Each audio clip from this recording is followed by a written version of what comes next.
All right. Hi, everyone. I hope you're having an amazing Tuesday. I'm going live on both Facebook and Instagram. So if I'm kind of looking in different directions, I'm trying to reach both of my audiences through both platforms. So I have Instagram over here on my phone and Facebook over here on my computer. So thanks so much for tuning in live. For those of you coming on in, say hello if this is your first time watching. I'd love for you to just give a little wave in the comments, etc. So for those of you that are new to my page or new to me, I'm Kim Leskovic, and I'm an essential oil educator and wellness coach, and I'm really passionate about helping people find what it is that lights them up each morning, has them enthusiastic about life, and just really helping and leading by example, helping the people to find their purpose and find what it is in life that, like how they can serve in their life. And so tonight I kind of want to come on here and share a little bit. My topic changed a little bit from my Instagram story. I know I mentioned the subconscious thoughts of fear, anxiety, and pain. I'm going to touch a little bit on that, but one thing that is really important to me is acting from a place of love and acting from a place of divine guidance. And so I asked for direction from my higher power, from my higher self on what to talk to you guys about that will be watching, and just where people needed guidance most. And so what came to me and what speaks to this live cast in general is how to find your higher self and what that is, what it looks like, how you can kind of discover and get to know what that is for you. And so, as you guys know, this live cast is called Happy Highest You. And I chose that because I personally am on a soul discovery, self-discovery journey, figuring out what it is that lights my soul up, what it is that makes me my happiest, but also what makes me my highest version consciously, and gives me that higher perspective on life and with everyone around me. And so what I wanted to address tonight, hi Anna, I see you're on here, is that there are ebbs and flows to life. There are ups and downs. There are times in life that are going to knock us down when we think we are at our highest point, that we're so happy, and you don't think anything could ever go wrong. Those things are going to happen. It's just part of life. It's how it goes. And also when you're in this soul discovery journey or striving to be that leader you can be, you can kind of get caught up in social media or that comparison or even putting those expectations on yourself of what you think that has to look like, and that it always has to be sunshine and good and high vibe all the time. But like I said, it's life. There are going to be things. Every day is different. Every situation, every encounter is different. And so I think it's important to recognize that and to honor what you're feeling. And so the question is, what do we do with these when life gets us down, or when there are low points in our life, when we're in a situation that's low vibe and we need to know how to come out of it or how to move forward, because that's the whole point of life, is to keep moving forward and striving to be better. And so what I've learned, especially today, because I went through this, that's why I'm talking about it, I learned from one of my leaders and mentors that take what you're feeling, and I posted this on my Instagram, and try to inspire others with what you're feeling. And so this is what brought me to talk to you guys about this tonight, is that I was feeling this low. I was feeling kind of stuck and weird and not myself. And so I was like, what can I do today to get out of this? How can I shift it? How can I discover what's going on subconsciously? Whether that be fear, whether that be pain, whether that be anxiety, and how can I work through that, or at least lighten it so I can go on with my day in a better manner. And so what I discovered is that when I'm trying to reach these higher states of myself, that when I'm trying to be my highest version, it all comes down to self-love. And so when we can think of what self-love looks like, for me, it's usually my yoga practice. It's meditation. It's ways that center me and bring me to a loving place and a safe place. And I was thinking about what that is for me and where my highest truth comes out. And a lot of it, whether that be movement, meditation, what were some other ones? Yoga. It all had to do with breath and finding your source of life, which is breath. And so that was really powerful to me to just kind of realize that it's as simple as loving yourself more in those hard times and finding your breath, calming down that worry, those thoughts, and just having those practices that you enjoy, that you love, and that you can find that loving connection with yourself. It's important to create those habits and rituals. And believe me, I didn't even practice yoga like 2 years ago. So it's a matter of adding those good high vibe practices into your lifestyle. I also really like adding in essential oils. I think they're very high vibe. They're literally nature in a bottle. And that's something that allows me to breathe as well. There's literally a blend that is one of my favorite ones. It's a respiratory blend, and it is called Breathe. And so it opens up. I actually put it on my heart when I was feeling anxious today. And it just allowed me to slow my breath, clear my airways, and focus on not only like my breath, but also like a smell, and to get me centered in that moment and to really just calm down was really nice to have that. So what I encourage for you, if you're interested in this soul discovery, this self-discovery, higher version of yourself, and how you can make life more easy and fun and flowing, even in the darkest times, even in the lowest times, believe me, it's a practice, and I've gotten really a lot better at it, from shifting from low to high vibe, just from having these practices and tools at my fingertips and doing them every day. So so the biggest thing are you can find your higher self in your practices, daily things that just lighten your mood, and just seeing people with love. So when I wrote this down, it really hit home for me, because I'm not my highest self when I'm reacting. I'm not my highest self when I'm judging. That was my live cast last week. But I'm my highest self when I come from a state of love, when I don't read my text messages, when I don't answer people's messenger, until I'm at that state of love for myself and that I can serve people from my highest good, and it feels good to respond to them. And it just, they can feel that too. So it's all an exchange of energy. It's all those high vibes are energy too. So it's all available to us because we are energy.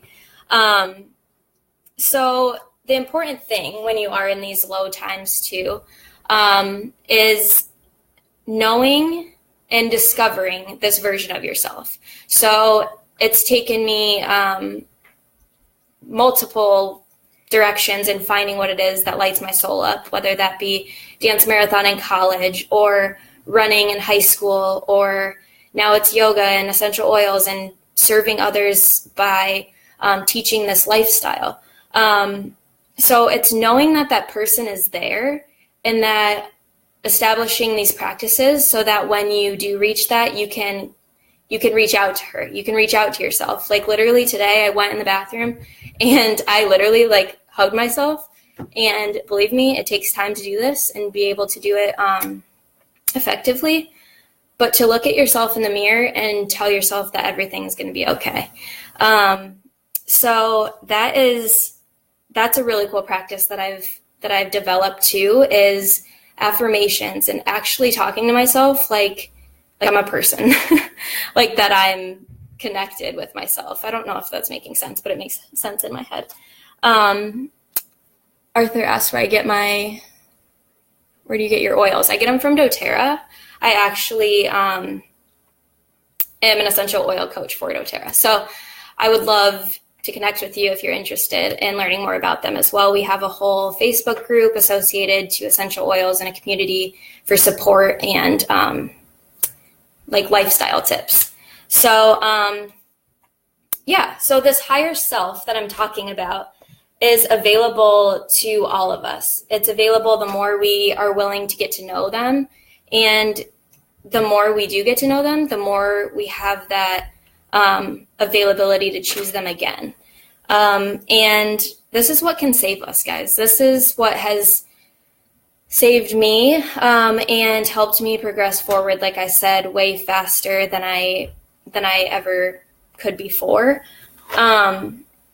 And it's a state that I personally hope everyone gets to at some point in their life. It's my vision and mission to have people feeling their happiest and highest versions of themselves, and whatever that means to them, however they get there. It's giving me goosebumps, but there's so much more to ourselves than what we think, and we can only keep growing, and we can only add more high vibes and more good things to our lives. We just have to be willing to see what those are and be open to opportunities. And I'm just looking at my notes so I didn't miss anything. A couple ways that I do, not only like obviously self-love, but I did want to mention a couple other ones because this is what I was going to talk about in terms of anxiety, pain, and fear. What I usually go to when I need some extra guidance is my angel cards, or I turn to angel numbers, and also just signs, like I'll pray for a sign, or sometimes these might come to me in forms of people who connect with me and just say they really were inspired by what I had to say, and they just felt like an urge to talk to me or go get coffee with me, or those are the signs that I ask for and pray for. Yoga, meditation, like I mentioned, really helped me to relieve that stress, relieve that tension. For anxious feelings, I love using essential oils, like I said, but also I'm really new, but really interested in EFT tapping. So one of my spiritual leaders, Gabby Bernstein, talks a lot about this in her books. And this can really help, as it did for me today, help address those suppressed feelings and emotions that might be holding you back from choosing joy. So our conscious mind might be all about affirmations and all about choosing joy, but it really might not feel like you're totally believing it yet, or you're really fully going all in. And this is where your subconscious mind can kind of take that from you a little bit. So you have to address the trigger point. You have to, if you get in that low vibe state, you kind of need to find a practice, find a ritual, find an essential oil blend that really allows you to dig deeper with journal work, or sometimes, like I said, with EFT tapping or essential oils, just by using them or going through them, it might not even have to have a certain experience or past trauma come up. You might just be literally on a cellular level healing that emotion without even knowing exactly what it is, which is incredible. I advise you to do a little bit more research into EFT tapping if that kind of vibes with you, if you're interested in that. But yeah, and I think that's basically all that I had. Do you guys have any questions about anything that I covered? I did want to touch on a little bit about the mirror work that I said I did earlier. So I am actually starting, I just created this 26-day emotional healing journey It's still in the process, but we start February 2nd. And you can gain access to this by just purchasing our emotional oil blends. So if you're interested on mirror work and affirmations and what essential oils go with specific emotions and how to use a tool at your fingertips to work with an emotion and work with those on a subconscious level as well, definitely reach out to me about this program. It's going to be awesome. I'm just going to take 26 days to go through A to Z and just walk you through the emotions that I've gone through in my life, and then what essential oil is associated with that. So I'm really excited about that, and it's been really fun to just learn, but also it will just be so cool to teach you guys and see you transform and heal and just empower yourselves with this knowledge and these tools. That's one of my missions as well, is to just empower other people to be their own healer, be their own guru. And before I started this talk, I also have this little note on my board: we are the hero to our own story. And that's this whole concept of we can be the hero by finding our higher self, by living in that higher state as much as we can. And when we're not, realigning and getting back into that flow as best as we can. So if you guys don't have any other questions, that's kind of all I got for you. I know some people are jumping on, so I'll have the replay available. So thanks for all that joined live. And I hope this served you guys in some way. I felt really called to talk about this topic. And if you guys want any inspiration on angel cards, I know I mentioned those. I can show you a couple that I use. I use Doreen Virtue, Archangel Gabriel. This isn't an angel card, but it's The Universe Has Your Back by Gabby Bernstein. I use Power Thought cards by Louise Hay. And then in this little pouch, I have one more. Archangel Oracle cards by Doreen Virtue as well. These were my first ones, so they get the pouch. But yeah, just kind of do some research on like oracle cards, tarot cards, whatever vibes with you and whatever you think will be the best guidance for you. I love to use my intuition. I obviously don't use all 4 of these every single day, unless I'm feeling really, really called that I need some support. But I kind of just go with which ones I'm vibing with, use my intuition, what do I need to hear and who from. So that's the fun part. You get to choose how you're guided. You get to choose what best serves you. And don't let anyone take that power away from you guys. So I'm going to leave you with that. Aw, Jenny, I love you too. I can't wait to. Okay. Yes, I'll let you watch the replay. And I hope you guys have a great Tuesday night. I look forward to these every week. And again, I hope it served you. All right, I'll talk to you guys later.